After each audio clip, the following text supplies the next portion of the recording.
Hey, welcome to the Professionally Strong channel. I am Paul Niyama, and I want to help you become the best and strongest version of yourself. And in this video, I want to talk about something that I think a lot of programs out there are missing. Now, without this thing, you may still get to some short-term goals, maybe even defy the odds and reach some medium-term goals. But I think without this, it'll be very hard for you to sustain yourself and reach any kind of long-term goals. And what is this? Well, it is very simple, but I think a lot of people have no plan when they walk into a gym or buy some fancy program or buy some fancy piece of equipment off the internet. So I want to help you define exactly what you want to do, why you want to do it, and how you're going to get there. And in this video, I'm talking mainly about the what, and in future videos, I'm going to be talking about the why and the how. Can't wait! So over the years, I've had many clients, and whenever I'd meet somebody, one of my first questions was always, what is it that you want to accomplish? And by far, the number one answer was always, I want to get in shape. And I'd always have to follow that up with, what does that mean?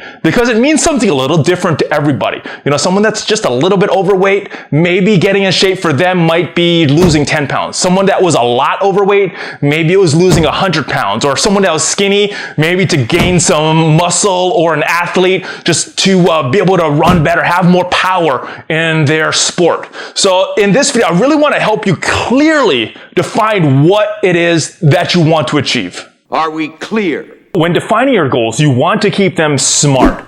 Now, I know a lot of you guys have probably already heard of this. Maybe you've already used this very successfully in your business and professional lives. Well, SMART doesn't just apply to business. It applies to every single goal that you want to accomplish. Your fitness and health goals, no exception. Now, what does SMART stand for? Well, there's many different iterations. The one that I like the best, S stands for specific, M stands for measurable, A stands for attainable, R relevant, and T, time sensitive. Yeah, that's smart. Let's start with the first one, specific. Now, there's two main types of goals. The first type is the results-based, and the second type is the process-based. Now, the results-based focus on the outcomes, what you want, and the process-based are more focused on the actions. Now, most people, when I talk to them, they have these results-based goals, like, I want to get in shape, or I want to get toned.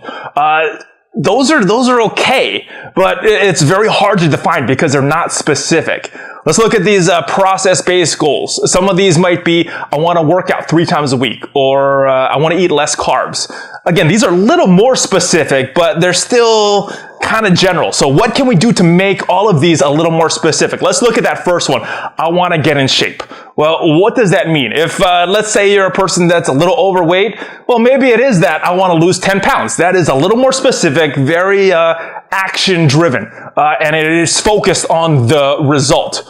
What about toned? Well, tone usually means getting more definition in the muscles. And when I think of tone, I think of reducing that body fat percentage. So maybe instead of I want to be toned, maybe a more clearly specific goal would be I want to lose 10% body fat.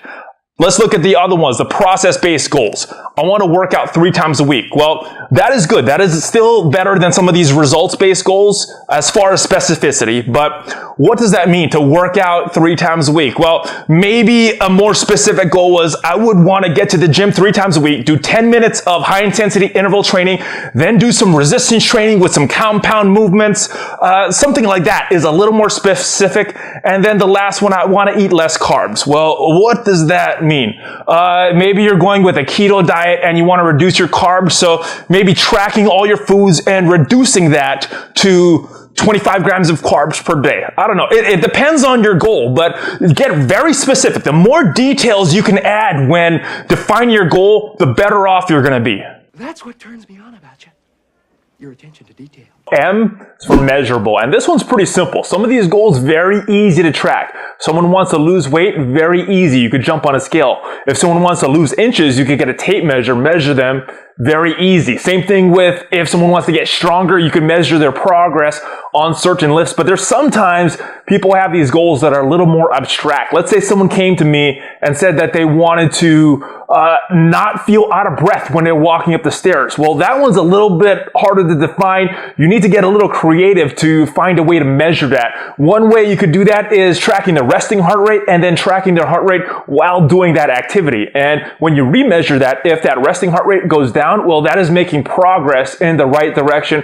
And that's just one example of a way that you could measure something that is a little more abstract. Just like toned and smaller. A is for achievable. Now, most of the time when I'm meeting with a client for the first time, they have some pretty realistic goals. I don't have to level set. Once in a while, I have to get a little more aggressive. Other times, I'll have to educate them on what is an achievable goal in the time frame that they want. Now, most of the time when people have come to me, they've wanted to lose weight. And what is a realistic goal? Well, industry standard is about 10 pounds per month. And, sometimes you could get a little quicker, especially if you are someone that's deconditioned, hasn't worked out before. Maybe you haven't worked out since high school. Your diet is very bad. Well, you're going to see the results in the beginning very quickly, a lot quicker than someone that has been working out for a long time, has good eating habits. There's not a lot of changes we can make at that point. So the results are going to be a little slower. So I'd have to adjust the goal based on where their current level is at. Muscle gain, usually about 2 pounds per month. It's a lot slower. It's a lot harder to gain muscle, in my opinion, than it is to lose fat. 2 pounds is a pretty safe level that you're gaining more muscle, not gaining too much fat. It's very easy to gain weight, but most people don't want to just gain weight. They want to gain muscle. So 2 pounds per month is a pretty good level for that. Strength is a little tougher. There's a lot of individuality based on that. Some people just get strong very quickly. Some people it takes a little longer. And when I'm looking at goals, everybody has their long-term goal. That doesn't change. But what I like to do is set some short-term goals, set some mini goals that they can hit. Because if they're hitting these mini goals, they get used to that in their mind. You'll get used to that too. You set some mini goals for yourself and you keep hitting them. You have this habit of, I set a goal, I'm going to hit it. You do what you say you're going to do, and that's a good habit because that'll help you achieve your long-term goals as well. You can do it! R is for relevant. So when choosing a goal, you need to make sure it is something that is relevant to you. Not somebody else, not some image you see on social media or on television or in the movies. Something that is very relevant for you. Is it something that you really want? Not some image that you think or what you think other people would want. Something that you want. Because if it's not, it's going to be hard to keep going through those tough times because there will be ups and downs. So you need to find something that really resonates with you, something that you can be passionate about, that will continue to motivate you as times get tough.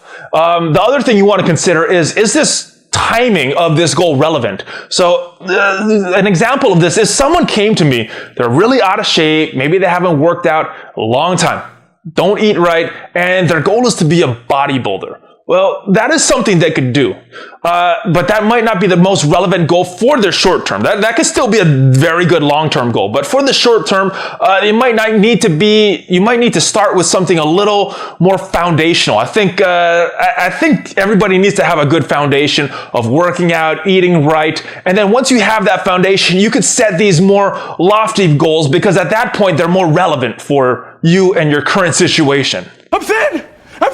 And not everybody is going to achieve their goal magically overnight. So T is time sensitive. Give your goal a deadline. Put a deadline on it. Where do you want to be long term and put a date on that? Where do you want to be in the medium term? Where do you want to be 6 months from now? Write that down. Think about it. Where do you want to be 3 months from now? Write that down. What about at the end of this week? Write it down. And I was on Instagram a few weeks ago. Ed Cohn posted this. I think it was a repost. And if you don't know who he is, many people consider him to be the greatest powerlifter of all time. And he put this on his Instagram account.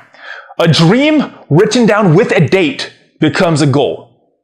A goal broken down into steps becomes a plan, and a plan backed by action becomes a reality. So write your goal down, put a date on it, come up with a plan, and make your dreams a reality. All right, so Today we talked about the what. What is your goal? And hopefully this helps you to figure out exactly what your goal is. Take some time with this. Spend some time. Write stuff down. It's not going to just happen if it's just in your head. I mean, it might, but it's more likely to happen if you write these things down. Next time, we are going to talk about the why, and that is not a video that you're going to want to miss. So make sure, if you like this video, subscribe to the channel and click on that notification button. Join the notification squad so you can be one of the first people to watch this video as soon as it comes out. I'm going to put show notes for this on the website, professionallystrong.com. I'll put a link in the description so you can go right to there. And I will see you next time to help you become the best and strongest version of yourself.